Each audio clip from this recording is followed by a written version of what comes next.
ہمیں جس نے پل سے اتارا گزر کو خبر نہ ہو، جبریل پر بچھائے تو پر کو خبر نہ ہو، کاٹا میرے جگر سے ہمیں روزگار کا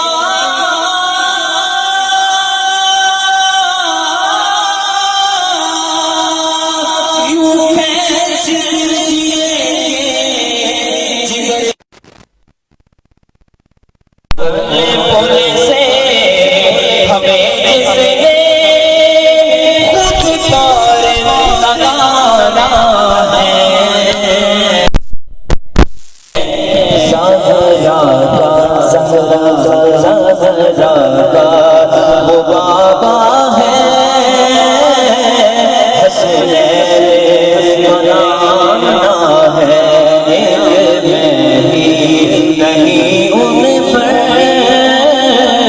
قربان زمانہ ہے۔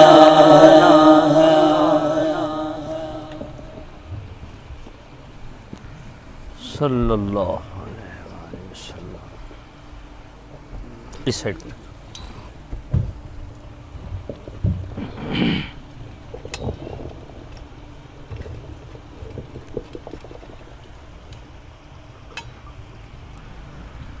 اللہ اکبر۔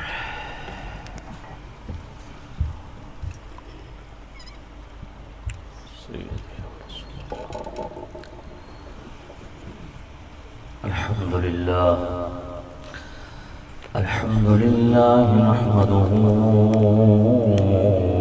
ونستعينه ونستغفره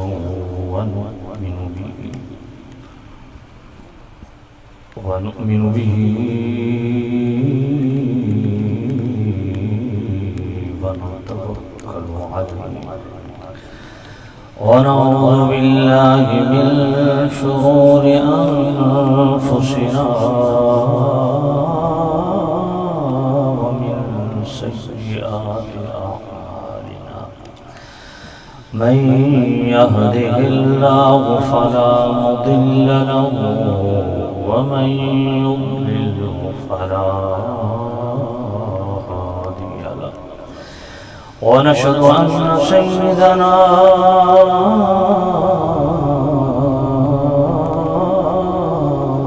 وسندنا طبيبنا وطبيب قلوبنا شفيعنا وشفاء صدورنا مطلوبنا مصحوبنا وموجودنا وأعلانا وأولانا ومولانا محمد صلى الله عليه وسلم عبده ورسوله، أما بعد فأعوذ بالله من الشيطان الرجيم، بسم الله الرحمن الرحيم، وقضى ربك ألا تعبدوا إلا إياه وبالوالدين إحسانا، إما يبلغن عندك الكبر أحدهما أو كلاهما فلا تقل لهما أف ولا تنهرهما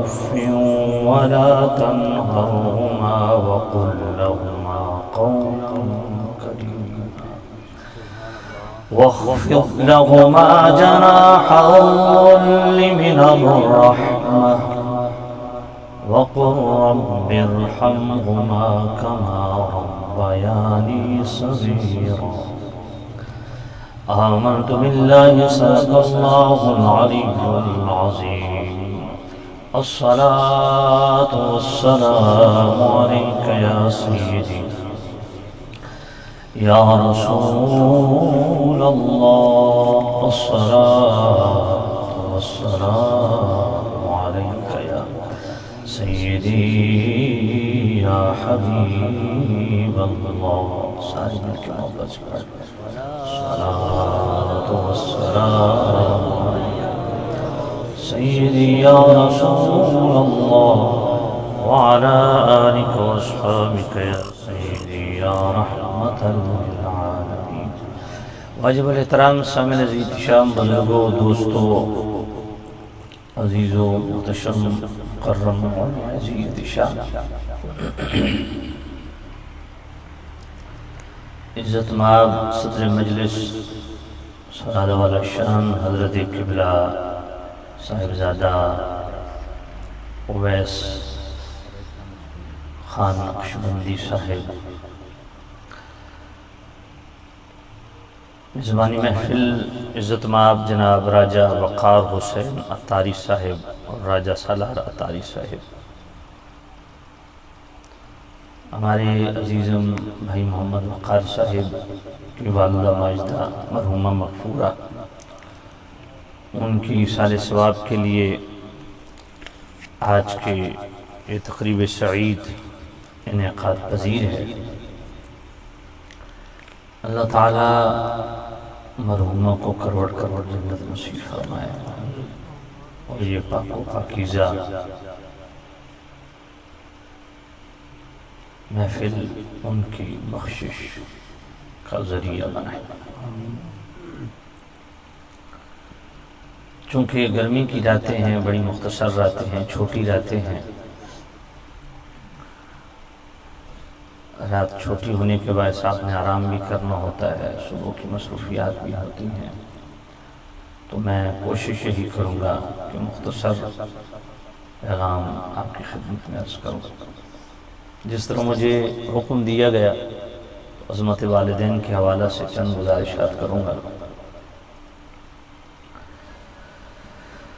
سامعین عزیز شام، حضرت عبداللہ ابن عباس رضی اللہ تعالی عنہما، حبر الامہ حضرت عبداللہ ابن عباس،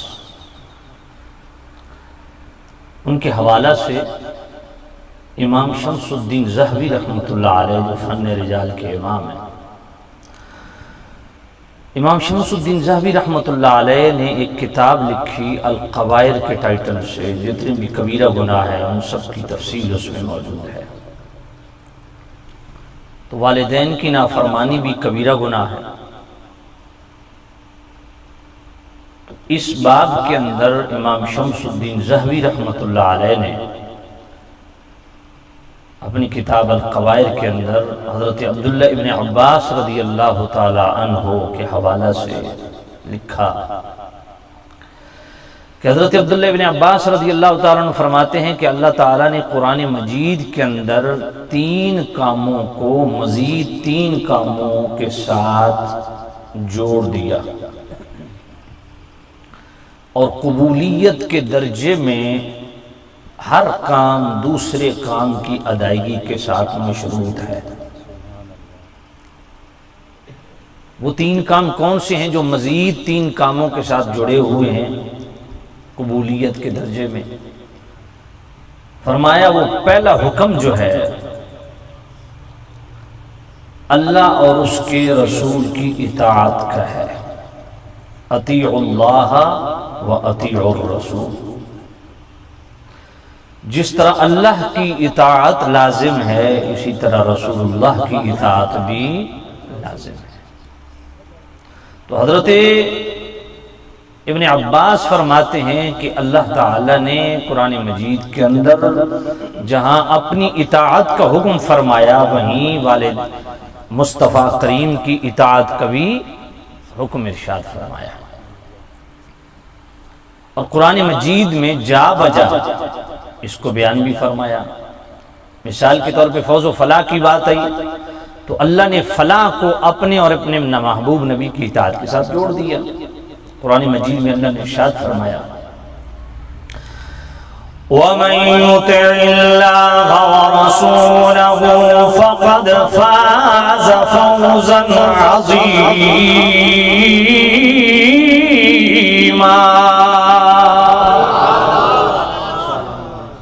اللہ تعالیٰ نے فوز و فلاح کو دو اطاعتوں کے ساتھ جوڑا، اپنی اطاعت کے ساتھ اور اپنی کریم رؤوف الرحیم نبی کی اطاعت کے ساتھ۔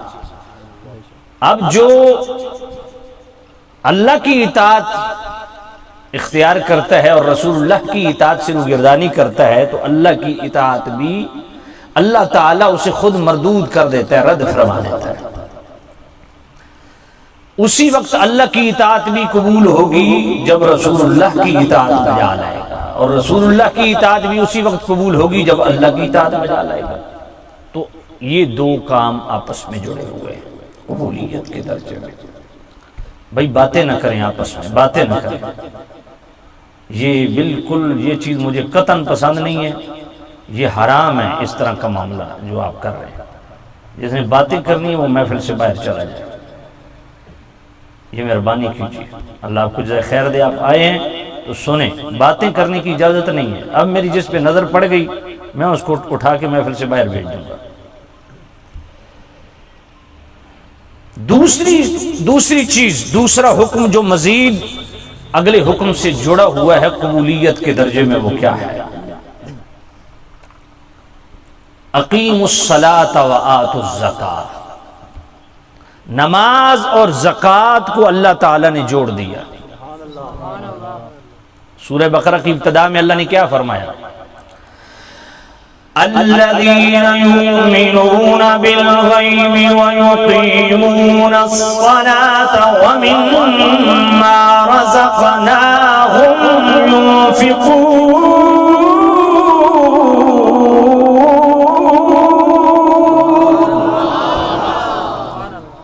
اللہ تعالیٰ نے نماز اور انفاق فی سبیل اللہ، زکوٰۃ کو جوڑ دیا۔ اب جو نماز پڑھے اور زکوٰۃ جان بوجھ کے اس کی ادائیگی نہ کرے تو اللہ تعالیٰ نماز کو بھی مردود ٹھہرائے گا۔ ایک بندہ زکوٰۃ دے اور جان بوجھ کے نماز میں اعراض اور کنی کترائے تو اللہ تعالیٰ اس کی عمل زکوٰۃ کو بھی رد فرما دے گا۔ تو زکوٰۃ اور نماز کو اللہ نے جوڑ دیا، دونوں کی ادائیگی لازمی ہے قبولیت کے درجے میں۔ تیسرا حکم جو مزید دوسرے حکم سے جڑا ہوا ہے وہ کیا ہے؟ انشکر لی ولوالدیک، اللہ کا شکر ادا کرو اور والدین کا بھی شکریہ ادا کرو۔ تو حضرت عبداللہ ابن عباس رضی اللہ تعالیٰ عنہ بقول امام شمس الدین ذہبی القبائر فرمایا اللہ نے تین کاموں کو مزید تین کاموں کے ساتھ قبولیت کے درجے میں جوڑا ہے۔ اپنی اطاعت کو رسول اللہ کی اطاعت کے ساتھ جوڑا، اللہ نے نماز کو زکوٰۃ کے ساتھ جوڑا، اور اللہ نے اپنی شکر گزاری کے ساتھ والدین کی شکر گزاری کو جوڑا۔ تو جو والدین کا شکریہ ادا نہ کرے اور خدا کا شکر گزار بنتا پھرے، اللہ تعالیٰ اپنی شکر گزاری کو بھی رد فرما دے گا۔ مزید اس کو مصطفیٰ کریم نے آسان کر دیے۔ جامع ترمذی کی حدیث، میرے نبی نے فرمایا لم یشکر الناس ولم یشکر اللہ، فرمایا جو اپنے محسنوں کا شکریہ ادا نہیں کرتا اللہ تعالیٰ اپنا شکریہ بھی رد فرما دیتا ہے۔ اس لیے اللہ نے اپنی رضا کے ساتھ والدین کی رضا کو جوڑا ہے۔ اسی لیے تو مصطفیٰ کریم نے فرمایا رضا الرب فی رضا الوالدین وسخط الرب فی سخطہما۔ مصطفیٰ کریم نے فرمایا جس سے والدین راضی ہیں ان سے اللہ بھی راضی ہے، جس کے والدین ناراض ہیں ان سے اللہ بھی ناراض ہے۔ اس سے پتہ چلتا ہے کہ والدین کی رضا کتنی ضروری ہے۔ تو جس طرح اللہ تعالیٰ نے اپنے شکریہ کے ساتھ والدین کے شکریوں کو جوڑا ہے، اسی طرح قرآن مجید کے اندر اللہ تعالیٰ نے اپنی عبادت کے ساتھ والدین سے حسن سلوک کرنا اس کو جوڑا ہے۔ قرآن مجید میں اللہ تعالیٰ خود ارشاد فرماتا ہے وَإِذْ أَخَذْنَا مِيثَاقَ بَنِي إِسْرَائِيلَ لَا تَعْبُدُونَ إِلَّا اللَّهَ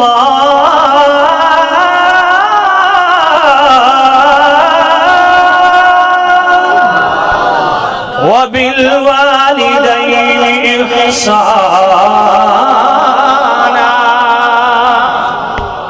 اس کیمرے کو ایک ہی جگہ رکھیں، گھمائیں نہیں، بس ایک ہی جگہ رکھیں۔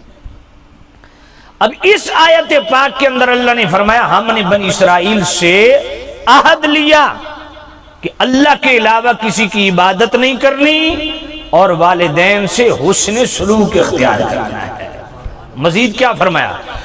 وَاعْبُدُوا اللَّهَ وَلَا تُشْرِكُوا بِهِ شَيْئًا وَبِالْوَالِدَيْنِ إِحْسَانًا۔ اس آیت میں بھی اللہ نے اپنی عبادت کا حکم دیا اور اپنی عبادت کے ساتھ جوڑا والدین کے ساتھ حسن سلوک کرنے کو۔ اور سورہ بنی اسرائیل کی آیت نمبر 23 میں اللہ نے کیا فرمایا؟ وَقَضَىٰ رَبُّكَ أَلَّا تَعْبُدُوا إِلَّا إِيَّاهُ وَبِالْوَالِدَيْنِ إِحْسَانًا۔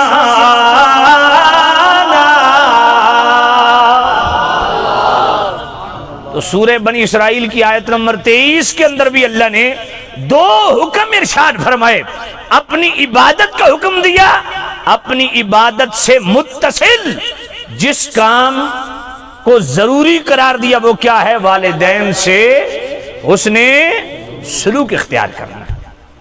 تو سامعین ذی احتشام، یہ قرآن مجید کے چند مقامات آپ کی خدمت میں عرض کیے کہ والدین سے حسن سلوک کتنا ضروری ہے کہ اللہ نے اپنی عبادت کے ساتھ جوڑا کس کو؟ والدین سے حسن سلوک کو۔ حضرت عبداللہ بن مسعود رضی اللہ تعالیٰ عنہ روایت کرتے ہیں، کریم رؤوف الرحیم نبی صلی اللہ علیہ وسلم سے پوچھا گیا ای العمل احب الی اللہ، یا نبی اللہ کو تمام نیک اعمال سے بڑھ کے سب سے زیادہ کون سا عمل پسند ہے؟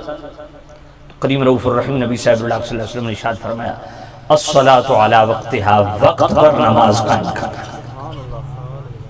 اس کے بعد قال بر الوالدین، فرمایا وقت پر نماز کی ادائیگی کے بعد اللہ کی بارگاہ میں محبوب ترین عمل یہ ہے کہ اللہ کی عبادت کے بعد والدین سے حسن سلوک اختیار کرو۔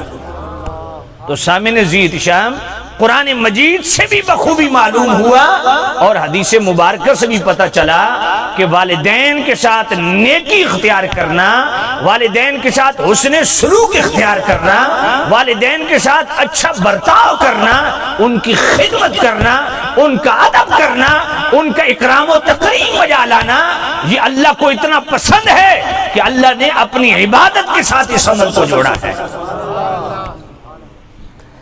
سامعین ذی احتشام، یہ بات بھی جاننا ضروری ہے کہ حسن سلوک کی ڈیفینیشن کیا ہے۔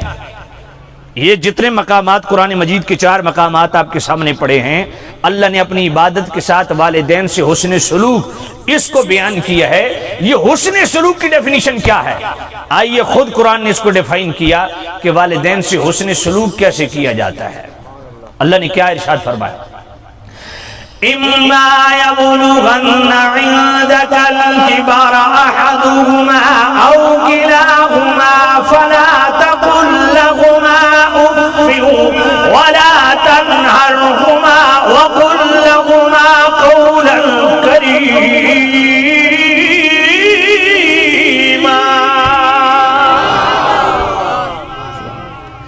فرمایا جب والدین بڑھاپے کو پہنچ جائیں یا والدین میں سے ایک کو بڑھاپے میں آپ پالیں، پھر حسن سلوک کیسے کرنا ہے؟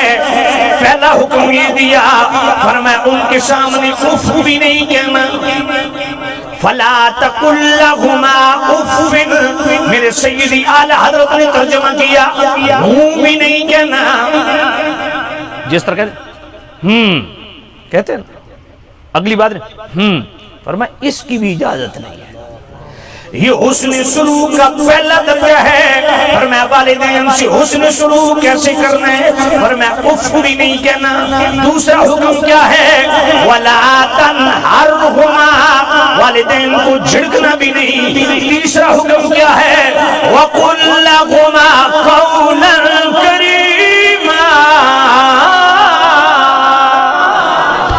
والدین سے جب بھی بات کرنی ہے ادب کے ساتھ کرنی ہے، کریمانہ انداز سے کرنی ہے، مشفقانہ انداز سے کرنی ہے، لہجے میں بھی تیکھا تیکھا پن نہیں ہونا چاہیے، کڑک پن نہیں ہونا چاہیے، روکھے پھیکے انداز میں والدین سے بات نہ کرو، بلکہ قول کریم کے ساتھ بات کرو، مشفقانہ انداز سے بات کرو، ادب سے والدین کے ساتھ بات کرو۔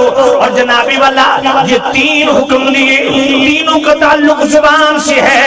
چوتھا حکم کیا دیا، وَخْفِضْ لَهُمَا جَنَاحَ الذُّلِّ مِنَ الرَّحْمَةِ۔ سبحان اللہ، سبحان اللہ۔ فرمایا اپنے والدین کی خدمت کے لیے اپنے بازوؤں کو نرم دلی کے ساتھ والدین کے سامنے بچھا کے رکھو۔ اب ذرا توجہ کرنا، اس میں بھی دو حکم آ گئے، وَخْفِضْ جَنَاحَ الذُّلِّ لَهُمَا، وَخْفِضْ لَهُمَا جَنَاحَ الذُّلِّ من الرحمہ۔ بعد میں یہاں باڈی لینگویج کو بیان کیا، اپنے بازوؤں کو والدین کی خدمت کے لیے بچھا کے رکھو۔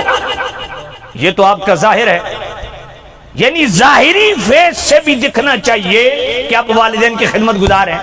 من الرحمہ، اس کا تعلق باطن سے ہے، نرم دلی کے ساتھ۔ کیا بازو بچھا کے رکھو نرم دلی کے ساتھ، یعنی ظاہر بھی والدین کی خدمت گزار ہونا چاہیے اور باطن بھی والدین کا مطیع ہونا چاہیے۔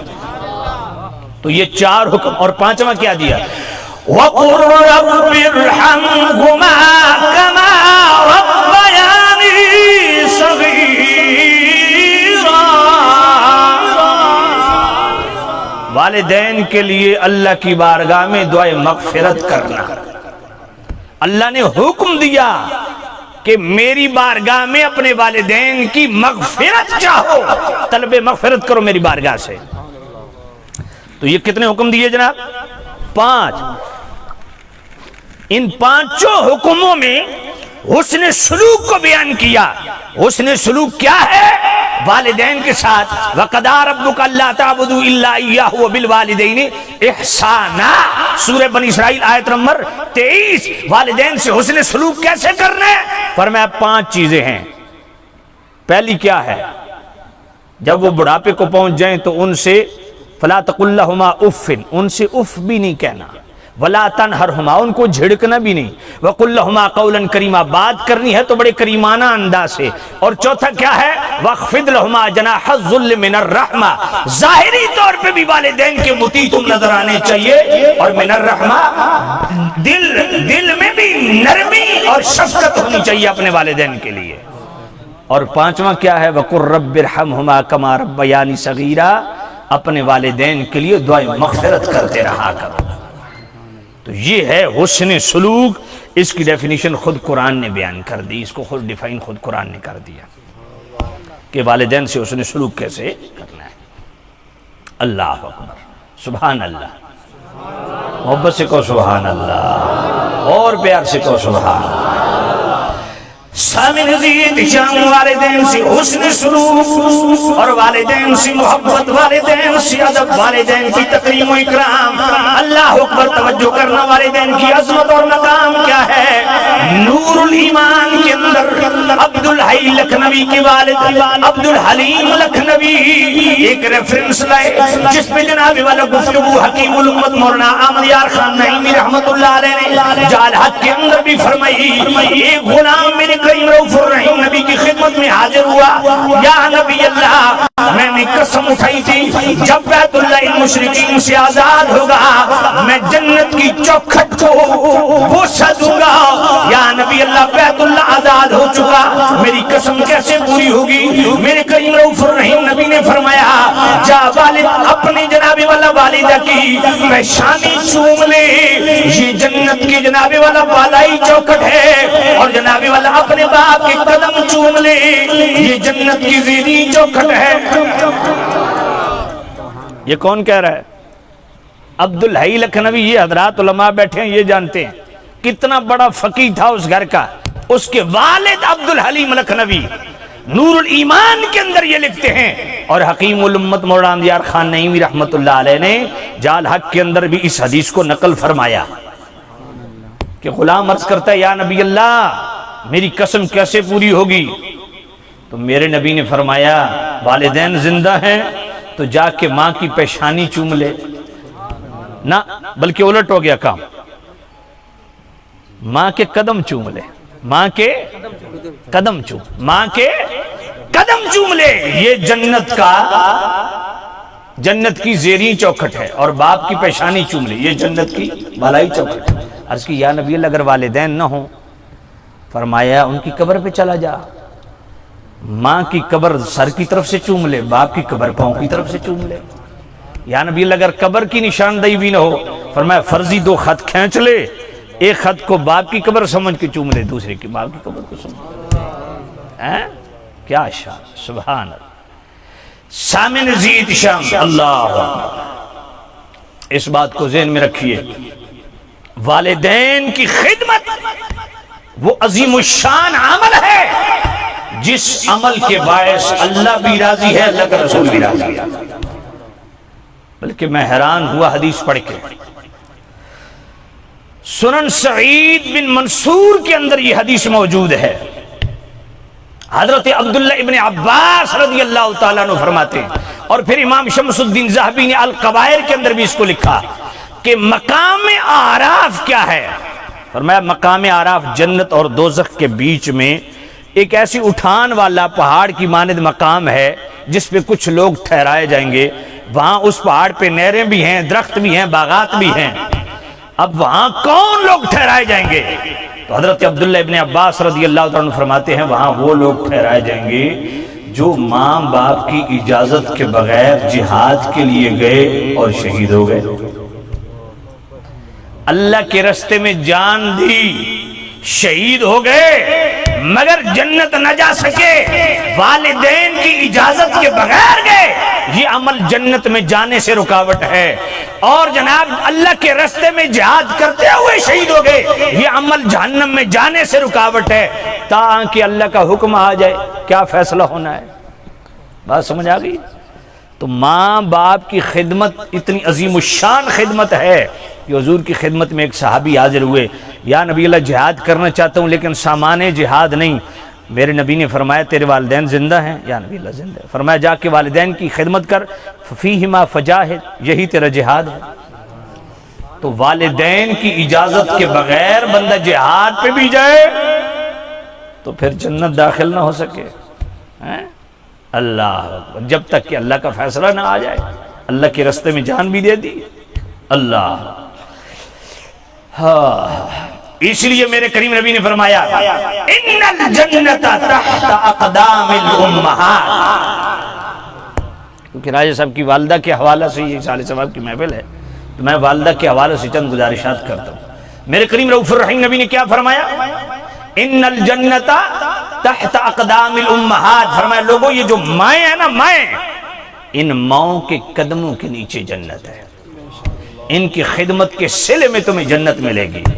اور باپ کے متعلق کیا فرمایا؟ الوالد اوسط ابواب الجنہ، فرمایا باپ جنت کا مرکزی دروازہ ہے، باپ کی رضا میں بھی جنت ہے، ماں کی رضا میں بھی جنت ہے۔ اور یہ کسی نے ایسے نہیں کہہ دیا ماں کی دعا جنت کی ہوا، سبحان اللہ۔ حکیم الامت مولانا اندیار خان نعیمی رحمت اللہ علیہ مواعظ نعیمیہ میں ایک کمال کی بات کرتے ہیں۔ سامن زید شام حضرت موسیٰ علیہ السلام اللہ کی خدمت میں دعا کرتے ہیں، اللہ کی خدمت میں التجا کرتے ہیں، عرض کرتے ہیں مالک مولا جنت میں میرا رفیق کون بنے گا؟ محبت سے کہو سبحان اللہ۔ حضرت موسیٰ علیہ السلام عرض گزار ہوئے یا اللہ جنت میں میرا رفیق کون بنے گا؟ میرے کریم رب نے فرمایا اے موسیٰ فلاں کا صحیح جو گوشت کا کاروبار کرتا ہے وہ جنت میں تیرا رفیق بنے گا۔ موسیٰ علیہ السلام اس کا صحیح کو ملنے چلے گئے، وہاں جا کے اس کی دکان پہ دیکھا معمول کے مطابق گوشت بیچ رہا ہے، خرید و فروخت کر رہا ہے، کوئی ایسا معاملہ نہیں دیکھا جس سے جناب والا اندازہ کیا جائے کہ یہ وہ عمل ہے جو جنت میں اس کو میرا رفیق بنا گیا۔ جب جناب گوشت بیچ چکا، موسیٰ علیہ السلام نے فرمایا آپ نے بتایا نہیں میں اللہ کا نبی موسیٰ ہوں۔ آپ نے فرمایا میں بھی آج تیرے گھر مہمان ہوں۔ اس نے کہا جنابی والا آئیے، گھر پیغام بھیج دیا، کھانا زیادہ بنانا، آج مہمان بھی ہے۔ موسیٰ علیہ السلام فرماتے میں اس کسائی کے ساتھ اس کے گھر چلا گیا۔ جب وہ کسائی گھر پہنچا، اس نے جنابی والا بچوں کی دیکھ بھال نہیں کی، بچوں کا حال احوال نہیں پوچھا، اس نے بیوی کا حال احوال بھی نہیں پوچھا، بلکہ میں نے دیکھا موسیٰ علیہ السلام فرماتے ہیں چارپائی پہ ایک ضعیفہ پڑی ہے، ایک کمزور اور بڑی لاغر جنابی والا ایک مئی پڑی ہے۔ اس نے جنابی والا آگے بڑھ کے اپنی ماں کی جنابی والا منہ دھلایا، پھر جنابی والا شوربہ منگوایا، اس کے اندر روٹی کو نرم کیا، اپنے ہاتھوں سے اپنی ماں کو روٹی کھلاتا گئے۔ جب ماں سیر ہو گئی، ماں نے ہاتھ کا اشارہ کر کے کہا بیٹا میں سیر ہو گئی ہوں۔ اب ماں کے لب ہلی۔ موسیٰ علیہ السلام فرماتے ہیں میں نے کان لگایا یہ مئی کیا کہہ رہی ہے؟ مئی دعا کر رہی ہے اے اللہ یہ میرا بچہ بڑا مطیع اور فرما بردار ہے، اے اللہ میرے بچے کو جنت کے اندر موسیٰ علیہ السلام کی رفاقت عطا فرما۔ موسیٰ علیہ السلام نے فرمایا اے بندے خدا مبارک ہو، میں اللہ کا نبی موسیٰ ہوں، تجھے یہی خوشخبری دینے آیا ہوں کہ ماں کی دعا، جنت کی ہوا، تو نے ماں کی خدمت کی اور جنت کمالی، اور جنت بھی وہ جو جس جنت میں میں ہوں گا، نبیوں والی جنت اس کے مقدر میں ہے جس نے اپنے والدین کی خدمت کر کے والدین کو خوش کر لیا۔ اور جنابی والا تصویر کا دوسرا رخ کیا ہے؟ حکیم الامت مولانا یا محمد یار خان نعیمی رحمت اللہ علیہ فرماتے ہیں کہ اللہ کا ولی ہے، شب زندہ دار ہے، صائم مطہر ہے، قائم اللیل ہے۔ حضرت جرید رحمت اللہ علیہ، حضرت جرید رحمت اللہ علیہ ساری ساری رات عبادت کرتے ہیں، اور عبادت میں مشغولیت اس درجے کی ہے کہ شہر سے عبادت خانہ باہر بنایا کہ لوگ ڈسٹرب نہ کریں۔ اب ماں آتی ہے، آوازیں دیتی ہے، جریج آواز جناب والا جواب نہیں ملتا، جریج جواب نہیں ملتا، 3 دفعہ ماں نے جریج کہا، جواب نہیں ملا۔ اب ماں نے بددعا دے دی اے اللہ کسی رنڈی کے متھے لگا میرے بیٹے کو۔ اب ذرا توجہ کرنا، عبادت گزار ہے، اللہ کا ولی ہے، اللہ کا ولی ہے۔ ماں نے 3 دفعہ بلایا، بیٹا عبادت میں مصروف ہے، عدم توجہ کی بنا پہ جواب نہ گیا۔ ماں نے کہا اے اللہ اس کو کسی رنڈی کے متھے لگا۔ اچانک ایک رنڈی آ گئی، بچہ اٹھایا ہوا ہے۔ اس نے کہا یہ دیکھو عبادت گزار بنا پھرتا ہے، بہت بڑا فراڈی ہے، میرے ساتھ بدکاری کی اور یہ اسی کا بچہ ہے۔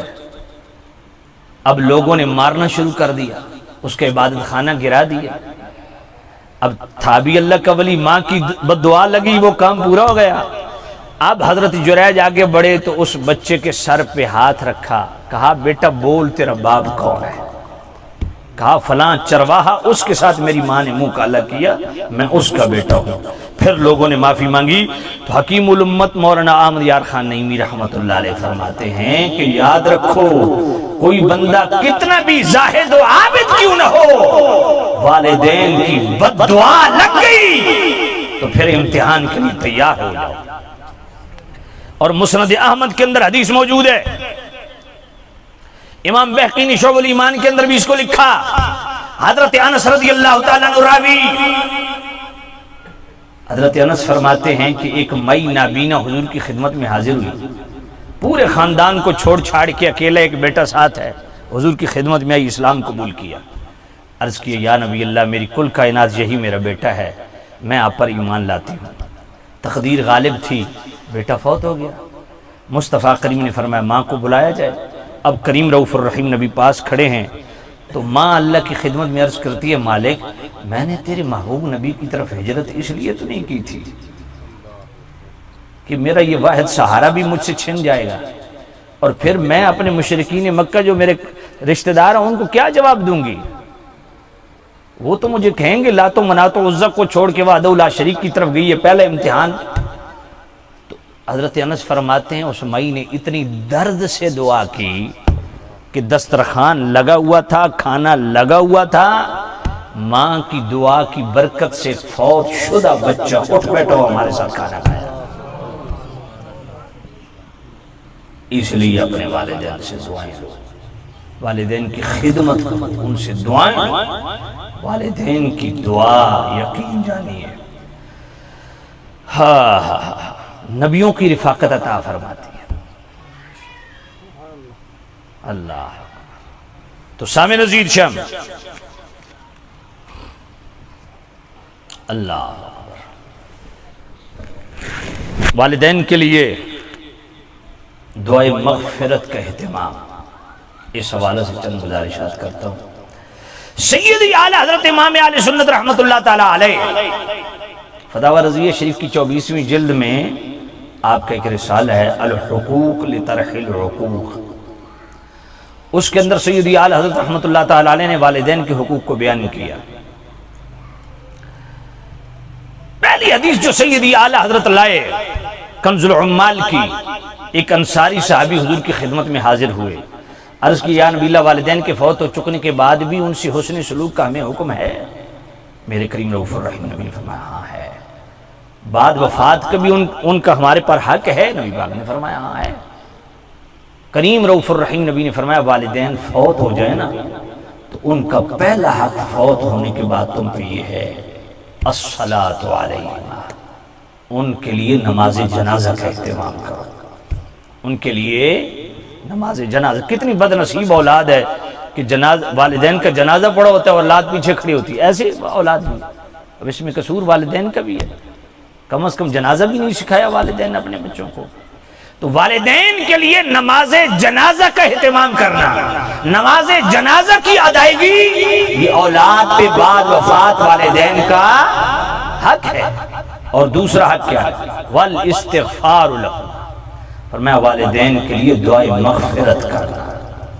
والدین کے وفات کے بعد دوسرا حق ہر بیٹے پہ یہ ہے کہ وہ والدین کے لیے دعائے مغفرت کرے، اور والدین کے لیے دعائے مغفرت کرنا یہ شیوہ پیغمبری ہے۔ دیکھو ابراہیم علیہ السلام اللہ کی بارگاہ میں کیا دعا کرتے ہیں، رب اجعلنی مقیم الصلاة ومن ذریتی ربنا وتقبل دعاء ربنا اغفر لی ولوالدی وللمؤمنین یوم یقوم الحساب۔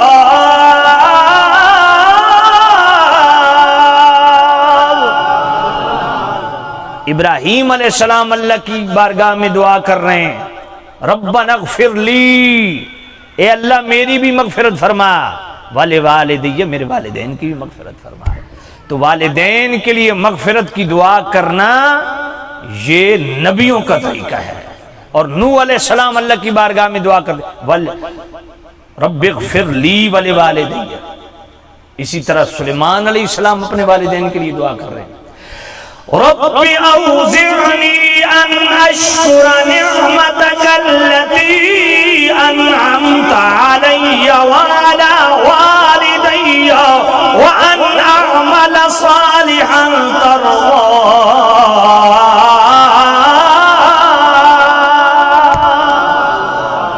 والدین کے لیے دعائیں کرنا یہ نبیوں کا طریقہ ہے، اور ہمیں بھی اللہ نے حکم دیا وَقُلْ رَبِّ ارْحَمْهُمَا كَمَا رَبَّيَانِي صَغِيرًا۔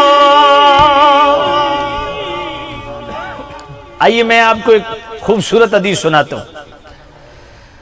آج لوگ تنگی رزق کی وجہ سے بڑے پریشان ہیں، اور فراخی رزق کے لیے بزرگوں سے دعائیں بھی کرواتے ہیں، تعویذ بھی لیتے ہیں، لیجئے، مگر ایک تعویذ میں بھی دینے لگا ہوں جو دربار رسالت سے ملا ہے۔ سیدی اعلی حضرت امام اہل سنت رحمت اللہ تعالی علیہ فتاوی رضویہ شریف کی اسی 24ویں جلد میں الحقوق لطرح العقوق کے اندر فرماتے ہیں، یہ حدیث لاتے ہیں جو کہ طبرانی شریف اور مسند الفردوس کی حدیث اعلی حضرت لاتے ہیں۔ میرے کریم رؤوف الرحیم نبی نے فرمایا اذا ترک العبد الدعاء للوالدین فَإِنَّهُ يَنْقَطِعُ عَنْهُ الرِّزْقُ، فرمایا جو اپنے والدین کے لیے دعائے مغفرت ترک کر دے اللہ تعالیٰ اس کے رزق کو کاٹ دیتا ہے. یعنی جو اپنے والدین کے لیے دعائے مغفرت نہیں کرتا، اللہ تعالیٰ اس کے رزق سے برکت اٹھا لیتا ہے. جتنا بھی وافر رزق ہو ضروریات پوری نہیں ہوتی. تو فرمایا اگر چاہتے ہو کہ رزق میں برکت ہو، چاہتے ہو کہ تمہارا رزق تھوڑا بھی ہو وہ تمہیں کفایت کرے، تو فرمایا اس کے لیے بہترین وظیفہ یہ ہے کہ اپنے والدین کے لیے مغفرت کی دعا کرو. والدین کے لیے مغفرت کی دعا کرو. جس طرح والدین کے لیے مغفرت کی دعا کرنا اس کا ہمیں حکم دیا گیا، ساتھ اسی مقام پہ سیدی اعلیٰ حضرت اسی 24ویں جلد فتاوی رضویہ شریف الحقوق لطرح الحقوق کے اندر ایک اور حدیث بھی لاتے ہیں جو سنن دارقطنی کی حدیث ہے. میرے کریم رؤوف الرحیم نبی صاحب اللہ صلی اللہ علیہ وسلم نے ارشاد فرمایا کہ والدین کے پردہ کرنے کے بعد، وفات کے بعد ان سے نیکی کیسے کرنی چاہیے؟ ان تصلی لہما مع صلاتک وتصوم لہما مع صیامک. فرمایا جب تم نماز پڑھو تو والدین کے لیے بھی نماز پڑھو، جب تم روزہ رکھو تو والدین کے لیے بھی روزہ رکھو، جب تم کوئی بھی نفلی عبادت کرنے لگو تو والدین کے لیے بھی کرو. نماز پڑھنے لگو، نفل نماز پڑھنے لگو تو والدین کے لیے بھی پڑھو، نفل روزہ رکھنا ہے تو والدین کے لیے بھی رکھو. اب جہاں قوم شاٹ فرض پڑتی ہے وہاں نفل عبادت کیسے؟ تو میں اس کا بہترین آپ کو طریقہ بتاتا ہوں کہ آپ نماز جب پڑھتے ہیں تو ظہر کے آخر پہ 2 رکعت نفل بھی پڑھتے ہیں، بولیے، مغرب کے اینڈ پہ بھی 2 رکعت نفل پڑھتے ہیں، عشاء کی نماز کے اینڈ پہ بھی 2 رکعت نفل پڑھتے ہیں. تو آج کے بعد یہ والدین کی ایصال ثواب کے لیے پڑھنا شروع کر دیں، اس حدیث پہ عمل ہو جائے گا. اور جو والدین کے لیے حج کرتا ہے، سنن دارقطنی کی 3 حدیثیں اعلیٰ حضرت اس مقام پہ لائے. فرمایا جو والدین کے لیے حج کرتا ہے یا والدین کا قرض اتارتا ہے، ذرا توجہ سے سنیے گا، سنن دارقطنی کی حدیث سیدی اعلیٰ حضرت رحمۃ اللہ علیہ اسی فتاوی رضویہ شریف کی 24ویں جلد اسی رسالہ الحقوق لطرح الحقوق کے اندر لاتے ہیں.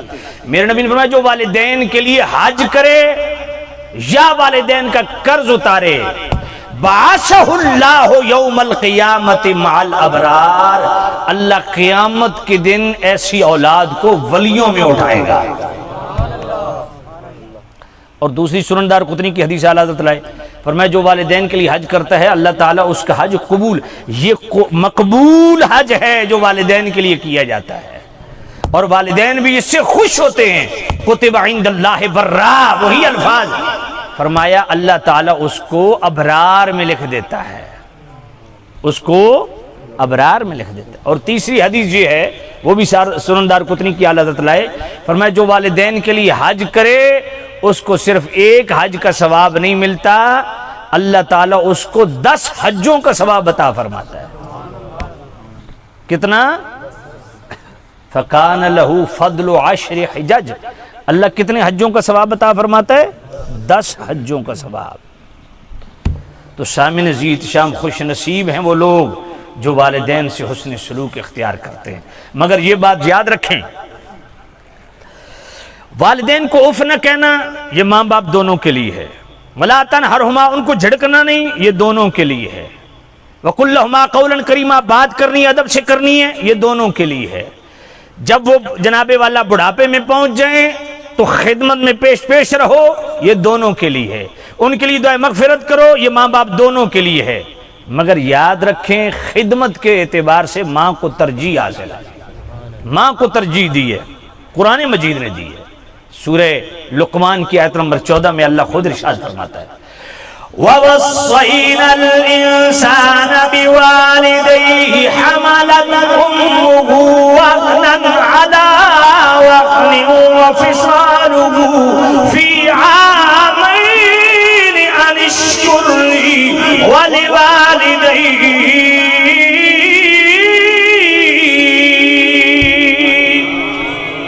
اللہ فرماتا ہے ہم نے والدین کے متعلق حکم دیا حسن سلوک کا،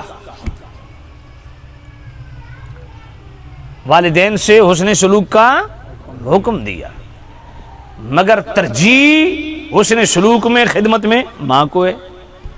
کیوں؟ فرمایا حملتہ امہ، اس نے اپنے بیٹے کا بوجھ اٹھائے رکھا. ذرا پیٹ پہ پتھر باندھو نا، مہینہ لے کے چلو، پھر دیکھنا کتنی تکلیف ہوتی ہے. جس ماں نے 9 مہینے بچے کو پیٹ سے لگائے رکھا، پیٹ میں اٹھائے رکھا، حملتہ امہ، اس کی ماں نے اس کو اٹھائے رکھا. اور صرف اٹھایا نہیں، وہنن علی وہنن، تکلیف پہ تکلیف جھیلی. اور صرف پیدا ہی نہیں کر دیا، وفصالہ فی عامین، 2 سال دودھ بھی پلایا. تو ترجیح ماں کو ہے. اس لیے بخاری شریف کی حدیث ہے، کریم رؤوف الرحیم نبی صاحب اللہ صلی اللہ علیہ وسلم کی خدمت میں حاضر ہوا صحابی، عرض کیا من احق الناس بحسن صحابتی، یا نبی اللہ لوگوں میں سب سے زیادہ میرے حسن سلوک کا مستحق کون ہے؟ قال امک، فرمایا تیری ماں. قال ثم من، صحابی نے دوسری مرتبہ عرض کیا رسول اللہ اس کے بعد؟ قال امک، فرمایا تیری ماں. قال ثم من، صحابی نے تیسری مرتبہ یہی سوال کیا، یا نبی اللہ پھر اس کے بعد کون؟ قال امک، فرمایا تیری ماں. قال ثم من، صحابی نے چوتھی مرتبہ عرض کیا، یا نبی اللہ اس کے بعد؟ فرمایا قال ابوک، تیرا باپ. 3 درجے ماں کو اللہ تعالی نے خدمت کے مد میں ترجیح دی ہے. اور مسند احمد کی جو حدیث ہے سیدی اعلیٰ حضرت بھی لائے، میرے کریم رؤوف الرحیم نبی نے فرمایا اوصی الرجل بامہ، اوصی الرجل بامہ، اوصی الرجل بامہ، اوصی الرجل بابیہ. حضور نے فرمایا ہم نے امت کو وصیت کی ماں کے ساتھ حسن سلوک کی، ہم نے امت کو وصیت کی ماں کے بارے میں حسن سلوک کی، ہم نے امت کو وصیت کی ماں کے بارے میں حسن سلوک کی. اور چوتھی مرتبہ فرمایا باپ کے ساتھ حسن سلوک کی وصیت کی. یاد رکھیں خدمت میں ماں کو ترجیح ہے. مثال کے طور پہ آپ کے پاس 100 روپیہ ہے، آپ ماں باپ کی خدمت کرنا چاہتے ہیں تو تقسیم کس طرح کریں گے؟ 75 روپیہ ماں کو دیں گے، 25 باپ کو دیں گے. بھائی پانی مانگا ہے ماں نے اور باپ دونوں نے، تو کس کو پہلے دو گے؟ ماں کو. تو خدمت میں ماں کو ترجیح ہے اور حکم میں باپ کو ترجیح ہے.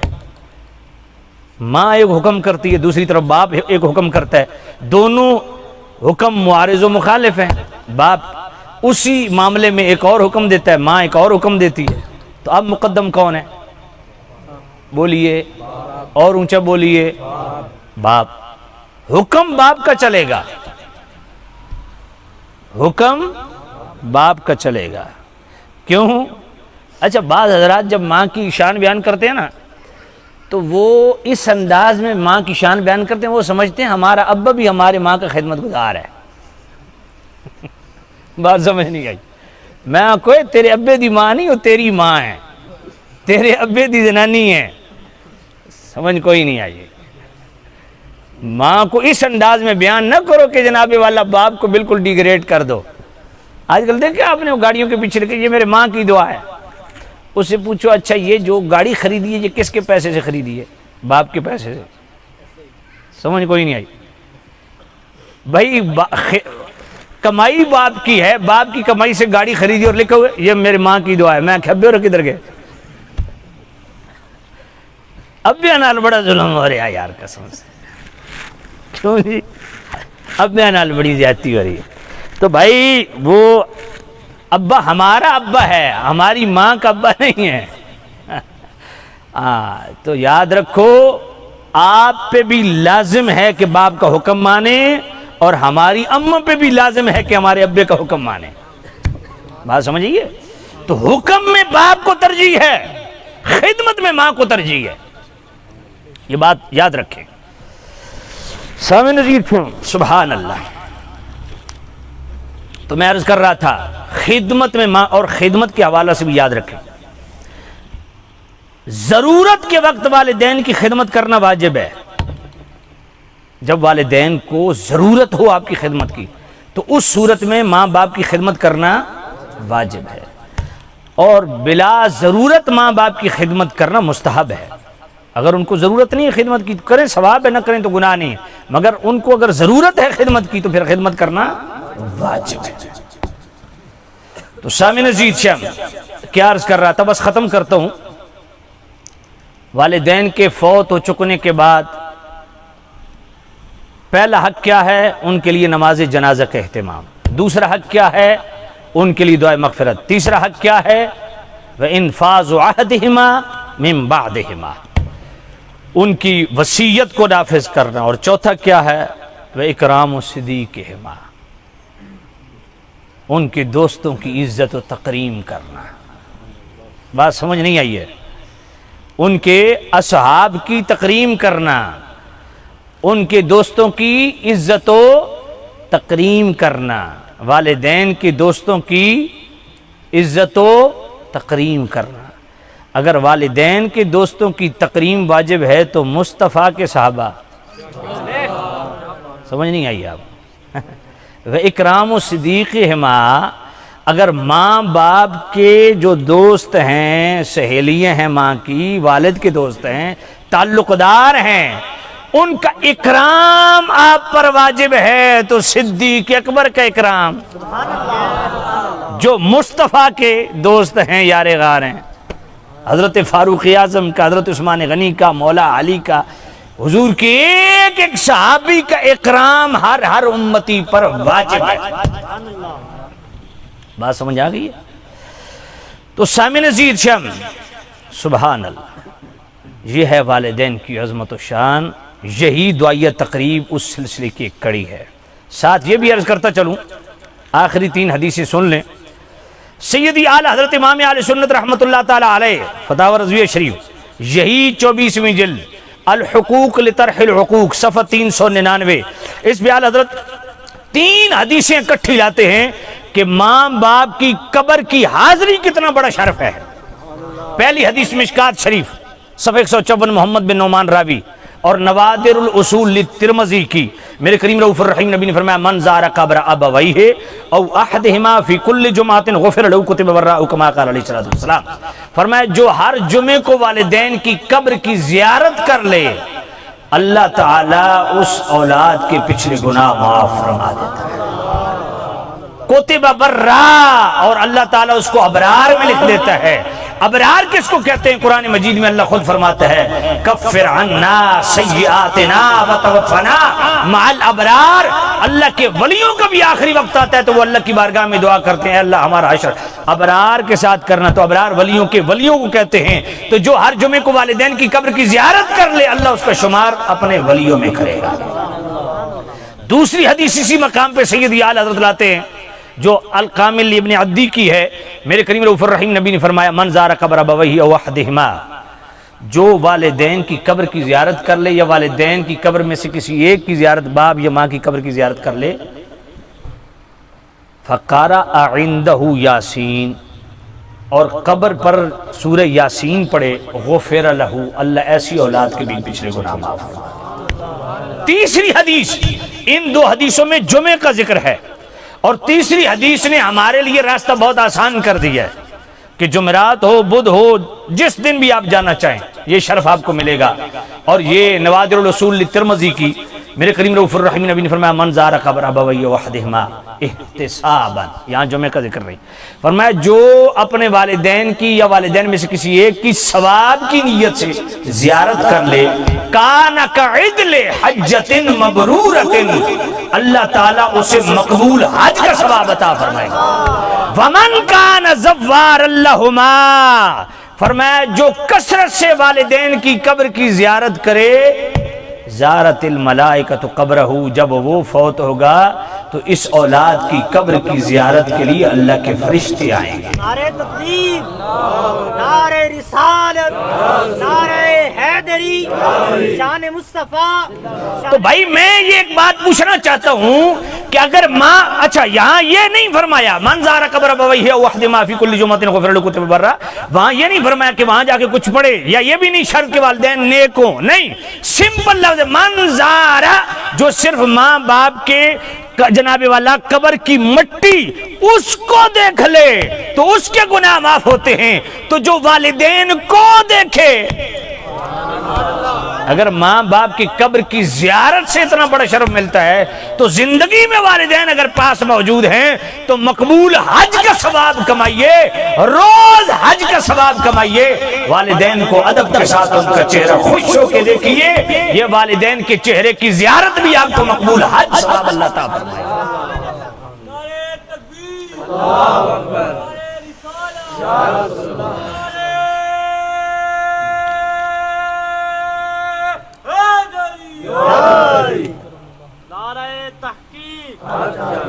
توجہ کرنا۔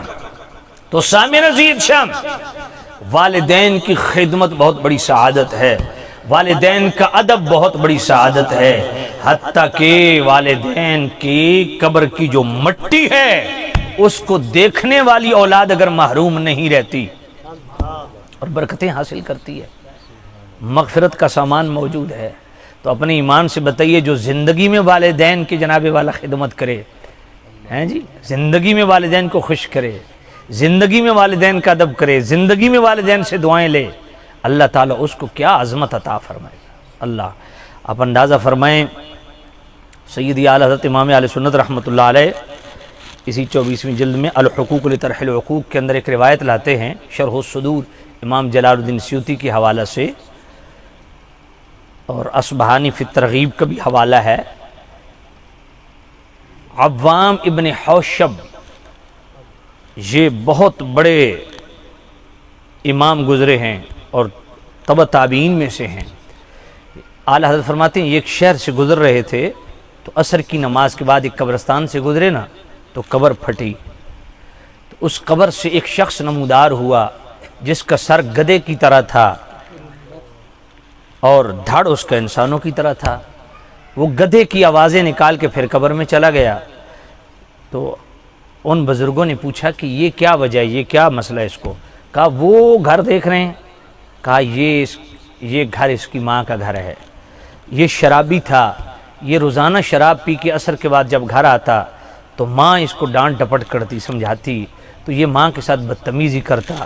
ایک دن اس نے ماں کو دھکا دیا اور کہا تو ایسے ہی گدھے کی طرح ہانکتی رہتی ہے، تو بس اسی دن یہ مر گیا۔ پھر اللہ نے دائمی طور پہ اس پہ سزا مسلط کر دی، یہ روزانہ عصر کے بعد قبر پھٹتی ہے اور یہی گدھے کی طرح ہانکتا ہے اور پھر قبر میں چلا جاتا ہے۔ گدھے سے بدتر ہے وہ شخص جو ماں باپ جس کے ناراض ہیں، خوش نصیب اور سعادت مند ہے وہ اولاد جس کے والدین خوش ہیں۔ ایک حدیث آپ کو سناتا ہوں، یاد آ گئی ہے۔ کچھ نوجوان ایسے ہیں جو پریشان ہوتے ہیں، یار اچھا والدین کی زندگی میں خدمت نہیں کر سکا، زندگی میں ان کو راضی نہ رکھ سکا، اب کیا کروں، والدین تو قبر میں چلے گئے۔ تو آئیے، اور پھر جنہوں نے زندگی میں خدمت کی اور بعد وفات وہ حق قائم نہ رکھ سکے، وہ بھی خوش فہمی میں نہ رہیں۔ طبرانی شریف کی حدیث جو سیدی اعلیٰ حضرت امام اہل سنت رحمۃ اللہ علیہ الحقوق لطرح العقوق کے اندر لائے، وہ سنیے، اور یہ حدیث بڑی زبردست حدیث ہے، زبردست حدیث ہے، بڑی بڑی خوش فہمیاں دور کر دیتی ہے۔ میرے کریم رؤوف الرحیم نبی نے فرمایا، جو شخص زندگی میں اپنے والدین کی خدمت کرے اور والدین کی قسم پوری کرے، والدین اولاد پہ قسم ڈال دیں کہ تو نے فلاں کے ساتھ نہیں بیٹھنا، فلاں کے ساتھ وہ بدکار ہے اس سے تعلق نہیں رکھنا، فلاں محفل میں نہیں جانا، شریعت کی مخالفت نہ ہو، ایک جائز بات کا بھی حکم والدین دیں تو جائز بات کا ماننا یہ واجب ہے، جائز بات کو بھی، والدین کے جائز حکم کو ماننا بھی واجب ہے، یہ بات یاد رکھیں۔ تو میرے سیدی اعلیٰ حضرت طبرانی شریف کے حوالہ سے لاتے ہیں حدیث، فرماتے ہیں کہ ایک شخص زندگی میں والدین کی قسم کو پورا کرتا ہے اور والدین کا قرض اتارتا ہے اور پھر زندگی میں دوسروں کے والدین کی عزت بھی کرتا ہے، کوتبہ برا، اللہ اس کو ابرار میں لکھ دیتا ہے۔ مگر زندگی میں والدین کی خدمت کرنے والا، ان کا قرض اتارنے والا، دوسرے کے والدین کی عزت کرنے والا، والدین کی وفات کے بعد والدین کی قسم کو توڑ دے اور جناب والا صاحب ثروت ہونے کے بعد، استطاعت ہونے کے باوجود والدین کا قرض نہ اتارے اور دوسروں کے والدین کی عزت کرنا چھوڑ دے، تو اگر یہ زندگی میں سارے کام کرتا تھا، بعد وفات اس نے چھوڑ دیے، کتب عند اللہ عاقا، اللہ اس کو نافرمانوں میں لکھ دیتا ہے۔ یہ بڑی خاص حدیث ہے اور یہ میں پڑھ کے حیران ہو گیا، بڑی جھنجھوڑنے والی حدیث ہے۔ بعض حضرات اس خوش فہمی میں ہوتے ہیں میں نے والدین کی بڑی خدمت کی ہے، تو بعد وفات وہ بغاوت پہ اتر آتے ہیں شریعت کے، اور بعض حضرات زندگی میں نہیں کر سکتے لیکن بعد میں اللہ ان کو ہدایت دیتے ہیں، کمائی کر لیتے ہیں۔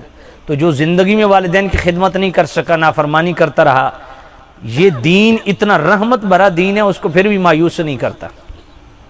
فرمایا اب بھی والدین نے زندگی میں قسم دی تھی، اس پہ کھڑا ہو جا، استطاعت ہے قرضہ اتار دے، دوسرے کے والدین کی عزت کرنا سیکھ لے، تو زندگی میں جو تجھ سے نافرمانی ہوئی ہیں اللہ سب معاف کر دے اور اللہ تعالیٰ تجھے اپنے محبوبوں میں شمار کر دے۔ تو سامع نذیر شام، زندگی میں بھی والدین کی عزت کریں، زندگی میں بھی ان کا حق ادا کریں، اور بعد وفات بھی ان سے حسن سلوک اختیار کریں، ان کے لیے دعائے مغفرت جاری رکھیں، ان کے لیے صدقہ و خیرات جاری رکھیں۔ اگر وہ مقروض تھے تو کوشش کریں، اگر استطاعت ہے تو قرض اتاریں اور دوسروں کے والدین کی عزت کرنا سیکھیں۔ انشاءاللہ تعالی اللہ تعالی ہمیں بھی سعادت مند بنا دے گا۔ اللہ تعالی ہمارے بھائی راجہ وقار صاحب ان کو خیر و برکت دے، ان کی والدہ کو اللہ تعالیٰ کروڑ کروڑ جنت نصیب فرمائے۔ آپ دور و نزدیک سے جتنے عالم محبت تشریف لائے ہیں، دور و نزدیک سے جتنے عالم محبت تشریف لائے ہیں، اللہ تعالیٰ آپ کو خیر و برکت دے۔ اصل میں تھک گیا ہوں، بڑا شدید تھک گیا ہوں، ڈبل پروگرام کبھی کیا نہیں ہے، لیکن آج چونکہ ڈبل پروگرام کرنا پڑ گیا تھا اس وجہ سے کافی تھکاوٹ ہو گئی ہے، لیکن الحمدللہ میں نے آپ کو پیغام دے دیا ہے۔ اللہ تعالیٰ میرا اور آپ کا یہاں مل بیٹھنا اپنی بارگاہ میں قبول منظور فرمائے۔ وآخر دعوانا الحمدللہ رب العالمین۔ آپ کھڑے ہو جائیں، سلام شریف پڑھ لیں، اور سلام کے بعد انشاءاللہ ختم شریف ہوگا۔